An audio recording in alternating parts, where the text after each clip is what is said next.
You hear about the redistricting business? We're gerrymander maxing, or at least the Republicans are probably going to. Republicans in Texas are planning to redraw the state's congressional maps this coming week and devise 5 new winnable seats for the GOP that would help the party avoid losing House control in the 2026 elections. See, most people predict that Republicans are going to get their ass handed to them in the midterms, at least in the House, if not the Senate. So the strategy that the Republicans have come up with is if we aggressively gerrymander in high population states where there are still swing districts, we can ensure we pick up 5, 6, 10 even House seats basically for free. We just have to, cheat. America is very unique in that we allow political parties to draw district lines. That's wild. Yeah, usually it's done by an independent committee. And as usual, Democrats unilaterally disarm. Actually, gang, in this instance, there is a little bit of pushback. Gavin Newsom has threatened in retaliation to redistrict the ever-loving shit out of California, which would allow Democrats to pick up quite a few seats as well.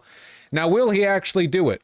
Well, I'm used to being disappointed by these people. Trump said he's going to steal 5 congressional seats in Texas and gerrymander his way into a 2026 win. Well, 2 can play that game.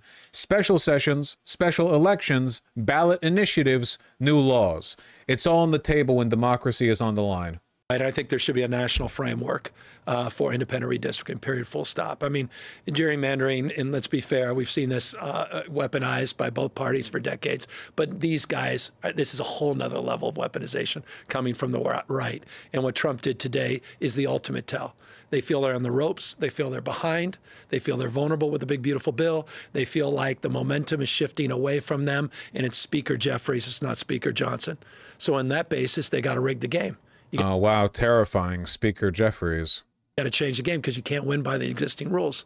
So he goes in and talks to these guys that should be focused on flood preparedness, should be focused on restoring NOAA and the weather investments that they need to make and the resiliency efforts to talk about getting FEMA back on track and how little accountability with Kristi Noem and some of those early decisions that were made or not made. Instead, they're using that special session to weaponize for the next election. And that should scare the hell out of everybody, because these guys are playing by a different set of rules. And so from my perspective, if we're going to play fair in a world that is wholly unfair, we may have the higher moral ground, but the ground is... You don't. It's actually immoral to condemn the world to GOP governance because you're too much of a pussy to accept the moral culpability of playing the game you need to play in order to win. That doesn't mean you not higher moral ground. That's just being a coward. Shifting from underneath us. And I think we have to wake up to that reality. And I'm talking to members of my legislature, what are our alternatives? We can do a special session. I can call for one today if I chose to. We can then put something on the ballot, and I could call a special election. We can change the Constitution with the consent of the voters. And I think we would win that. I think people understand what's at stake in California. Or trans people. I think it would come out in record numbers. I think it would be extraordinary success. That's a clean way of doing it. It'd be a very short window, because you got to come back with the maps and you got to change all this and prepare for the ballots that are around the corner next year. Or you can look at other avenues. Which now, right now, we're still in the talking about this phase, but this shit needs to be happening yesterday, okay? I don't want to see talk. I want to see action. I want to see this actually happening. We are exploring, which are pathways with the legislature. This is actually one of the few weapons that Democrats have that they really should use but haven't pulled the trigger on. See, in red states, pretty much all of their districts, except for maybe like one city, are red, They're small population states with only a few House seats, but they tend to be pretty uniformly red, with the exception maybe of a major population center, as a consequence of the homogeneity of the state. Whereas blue states, which tend to be a lot larger, obviously sans Texas and Florida, you have lots and lots of seats, lots of purple districts. You have the opportunity to engage in some real here, whereas many red states can't. Like, how do you gerrymander your way out of what? Maybe you get 5 seats instead of 4? In California, in New York, real work can be done here. Do urgency clauses with 2/3 of the legislature in both of our houses to move forward with legislative redistricting in between the constitutional construct, which is every census the Independent Redistricting Commission does a new map, but it's silent about what happens in between. So it's a novel legal question, and it's being... Who cares if it's legal? Just do it. When the f does that ever stop them? Just do it. Thankfully, it's not just Newsom. As Trump pushes Texas takeover and fight for House, Democrats plot their counterpunch. I think a counter is a counterpunch. House Democrats actively preparing for political trench warfare. Hakeem Jeffries and his political team have begun privately shaping a legally risky and likely expensive strategy to redraw House maps in several Democratic-controlled states, according to Democrats briefed in the effort. They're exploring their plans in California, New York, New Jersey, Minnesota, and Washington in the hopes of flipping at least a handful of Republican seats next November. Could be huge. Could be huge. Could be massive. Should we do it with Washington? We should do it with every single state we can do it in. How many times does Trump have to wipe his ass with a constitution before people realize the kinds of stakes we're fighting for here? He's dismantling the government. We're not going to have a government left at this rate. Yeah, suppress their votes. They're going to have ICE showing up at every goddamn polling booth in the Deep South, checking for illegals, making sure the Browns can't vote. I don't care if we do the same. Couldn't be ICE, of course, but you could find ways. Don't worry, Vosh. According to AP News, the Dems are contemplating a walkout. Walkout on what? Beto O'Rourke supports Newsom's ideas? I just want to see them do it, okay? Oh, here we go. Governor Greg Abbott called a special session of the legislature, which starts Monday, to comply with Trump's request to draw the congressional maps and to address the flooding in Texas Hill Country. The Democratic state law... Oh, this is the state lawmakers. Oh, no, that's fine. What else are they going to do? It's not like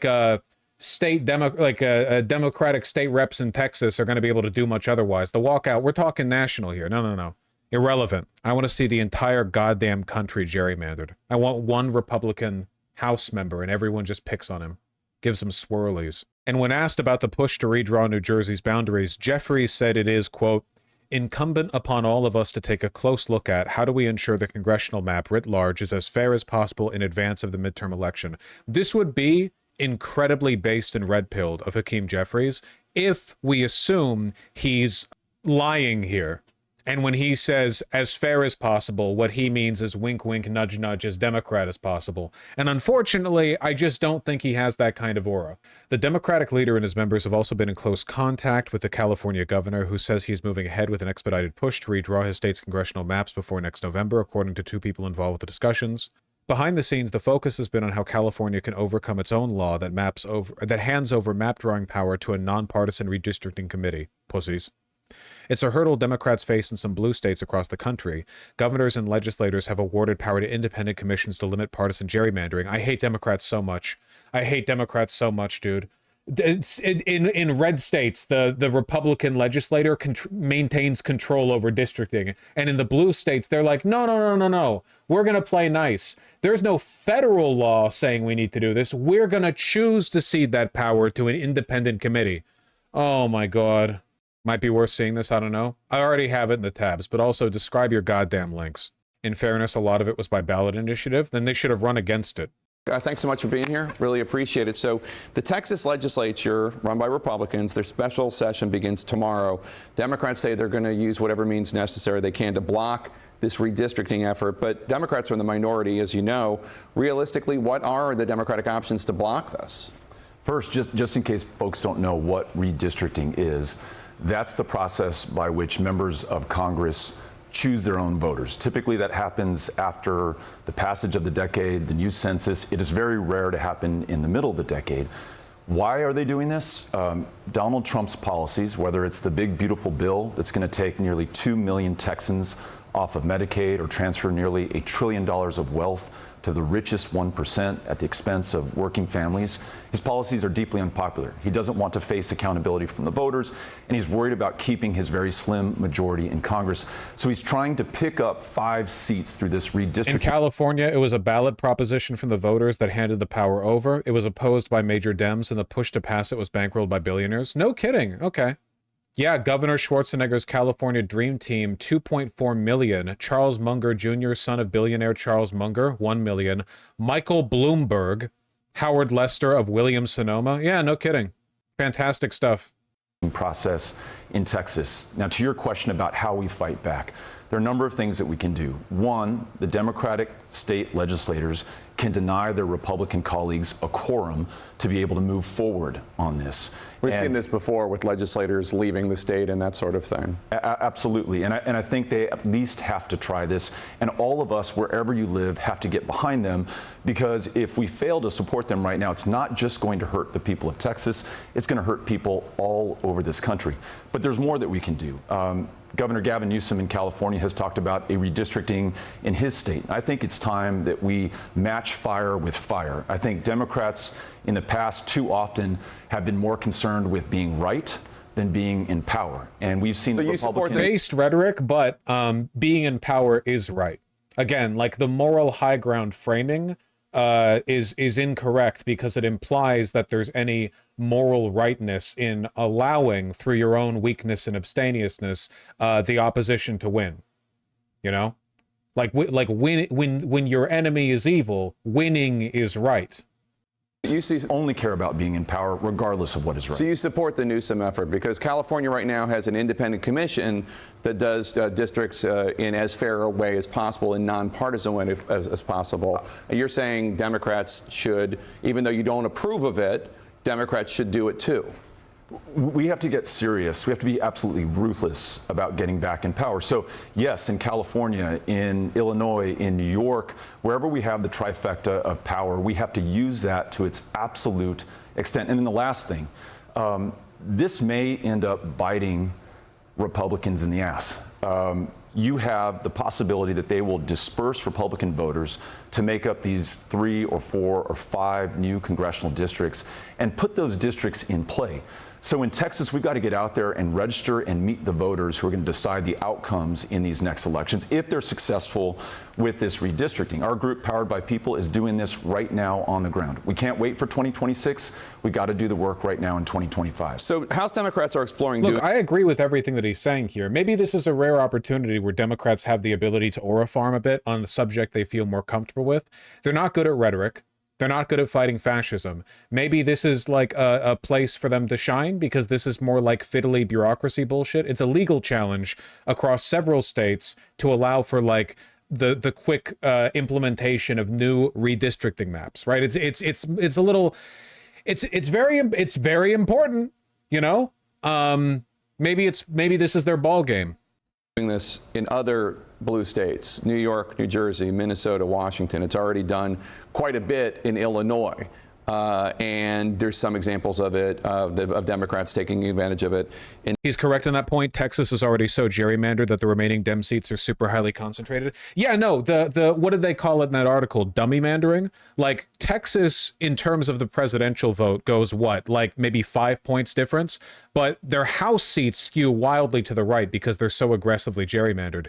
An attempt to further gerrymander Texas might risk splitting Republican votes too thin, and Democrats could pick up more seats. There is, after all, a limit to how much you can gerrymander. After all, if there are enough Democrats in a state, you can split them as much across the districts as you want. Like eventually you run the risk of like every single seat being purple.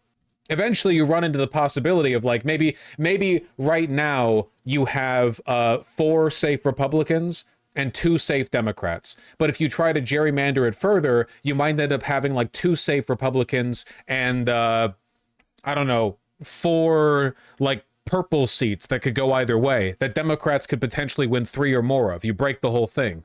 Remember when folks were talking about Blexus, man, at times have changed? No, you don't get it, man. Texas still is not very Republican. Florida is more Republican than Texas. Texas is, in terms of the demographics of its voter base, is not that far right, not even close compared to a bunch of states in the union. They have gerrymandered very aggressively, so their state legislature, as well as their congressional apportionment, is very, very conservative. But the actual voters there, not that conservative. Nevada. But you were in North Carolina this week and you told voters there that they need to end the process of gerrymandering. Doesn't it sound like, it sounds like you're saying that they should end the process in a Republican state or a Republican leaning state, but do it in a Democratic state? I mean, should there be like a consistent point of view here? It's confusing, isn't it? You heard Democrats in 2024 often talk. Also, f you, Jake Tapper, you Weasley, slimy, holds information until you can get a book deal piece of shit. Jesus Christ. Literally, like, you've condemned the Holocaust because you don't like the killing civilians. However, it does seem like you're okay with an Allied incursion into Germany. Don't you see the hypocrisy? About saving democracy.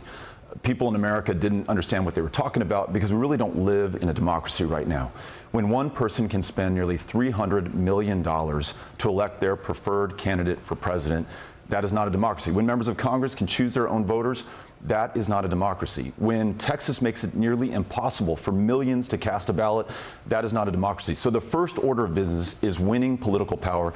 And then, yes, Jake, we've got to get big money out of politics. We've got to get politicians out of the process of redistricting. We have to pass the John Lewis Voting Rights Advancement Act. And we've got to make sure that we overturn decisions like Citizens United that equate corporations with people and money with speech. That will produce a real. But if the state is, say, 55R to 45D, hypothetically, you can draw all districts to be 55-45, so all 38 seats go Republican, only with perfect knowledge and only if all voters stay the same and nobody moves, changes their mind, and nobody can have their position swayed, and no independents or non-voters can be mobilized. In practice, it just doesn't work. Also, keep in mind that when you redistrict, what does that mean? That means that many people will now be voting for a new set of candidates. So Republicans who have been able to coast by on incumbency no longer can. Like, maybe John Kidfucker, Republican congressman for 20 years, has been able to coast by on incumbency in, like, Texas 8, but if the redistricting happens and now he's in Texas 11 representing like 80% new people, now his incumbency is up in the air. See, there's a real like risk to gerrymandering when you're already gerrymandered. You might end up breaking a fragile system. Democracy. But until we are there, we have to use every lever of power that we have right now to our advantage to make sure that we're in office, because no one wants members of Congress choosing their own voters, but we have no ability to change that until we start winning some elections. You say it sounds confusing, but others might say it's hypocritical that you're saying. Jake, I can't even say how I feel about Jake on YouTube, the platform. On YouTube, the platform, I have nothing but respect for Jake. Jake Tapper, Jacob, the Tapster. I really hate you. Saying this is a horrible thing, and it's members of Congress choosing their voters instead of the other way around, and now Democrats need to embrace it. You know, I think that Democrats have been so scared of being branded as hypocrites or coloring outside of the lines that it has absolutely paralyzed them in this struggle for power in America. You don't see the other side worrying about any of that at all. Donald Trump defying the Constitution, the rule of law, the courts, trying to dismantle our very democracy in front of our eyes right now where we sit. We have got to fight back. We cannot roll over. We cannot play dead. We cannot submit to them as Democrats for far too long have done. We've got to fight back with everything that we've got by every single means necessary. If we don't do that, Jake, we are going to lose this country, and the people that we serve, that we represent, that we want to fight for, they're going to be hurt even more than they are right now. Very quickly, if you would, there's obviously a Senate race coming up in Texas. John Cornyn, the incumbent Republican senator, facing a challenge inside his own party from Paxson, the controversial attorney general. And Democrats obviously are going to be running as a candidate as well. I know. I don't think Paxton's going to win that. He doesn't have the temperament. He's too hot. He's too controversial. You have been in a conference call with other potential Democratic candidates. Are you going to run for that seat? I don't know. Right now I'm holding these town halls all over the state of Texas, across the country, to listen to people, to bring them together, and to channel our anger into action, registering people to vote, organizing with voters right now. But I'm very optimistic about Democrats' opportunity in 2026. In Trump's last midterm in 2018, when I was running against Ted Cruz, not only did we come close— Paxton's doing well in the primary. Well, maybe I'm a idiot then. Close to defeating the sitting senator, but 12 insurgent Democrats defeated 12 incumbent Republicans in the state house. Colin Allred, Lizzie Panel Fletcher defeated entrenched, well-funded Republicans. You had 17 black women win judicial positions in Harris County and Houston, Texas. It was transformational for the state of Texas. There will be a price for this extremism from Donald Trump, from the people that he's hurting across the country right now. And I think we'll see that. Look, all I have to say is this, okay? I am willing to give credit where credit is due. The left, the progressive left, has been very good rhetorically on some issues, on shifting people to the left and trying to move people over. I think they should keep doing it. I think they should do it more. If there's anything the Democrats have been good at that the left hasn't been good at, it's engagement with fiddly legal bullshit, because they have the money and they have the wonkery. it is very much their field. So you know what? If they are able to pull this one off and bring about the mandate of heaven and secure 10 more Democratic congressional seats across the country by gerrymandering the ever-living out of California, Washington State, New York, whatever else, if they do that, then I'll give them credit. But I need to see them do that. I need to see them do that. I need to see it happen.